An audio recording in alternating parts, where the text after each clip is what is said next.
Originally this video was going to be made explaining the potential ways that tariffs were going to affect the Switch 2. I had a bunch of notes written down after reading numerous articles about it, and I had to throw all of that away. As stated in the title, Nintendo this morning has put out a statement saying that they will not be starting Nintendo Switch 2 pre-orders on April 9th. They say it's because of the potential impact of the upcoming tariffs. There's quite a bit to go over, so if you don't have time, I'll just say this. We're cooked.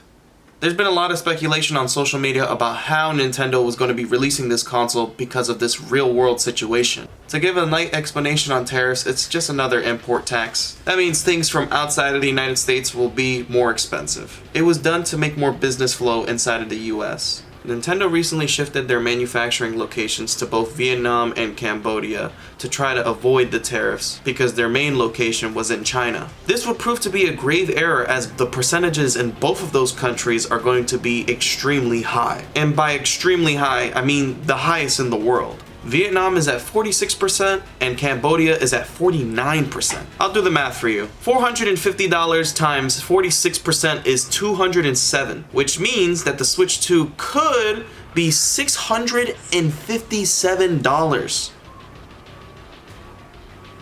This does answer some questions that people had though, such as if prices were because of the tariffs. Like I said before, they moved locations because they expected tariffs to be higher in China, but then they were blindsided. So technically the price is because of tariffs still, but we don't know what will change from this. The only good news is that Nintendo still plans to release on June 5th, but because these pre-orders are down, expect the prices on the console to go up. It will 100% not be $657, so don't worry too much about that. If you're wondering about the games, those prices will stay the same, as digital goods are not affected by these tariffs. In fact, I actually have a theory. It's most likely priced this way because most game companies make their money off of their software, not their hardware. But Nintendo is going to be operating at an even greater loss hardware-wise now. It's going to be a rough 2 months, but here's hoping that things turn out well. I wouldn't expect them to drop the price anytime soon, so spamming it in the Nintendo Treehouse chat is probably not going to do anything, especially now. I'm not trying to defend these prices, but I think it should be obvious where your frustration should be aimed at now.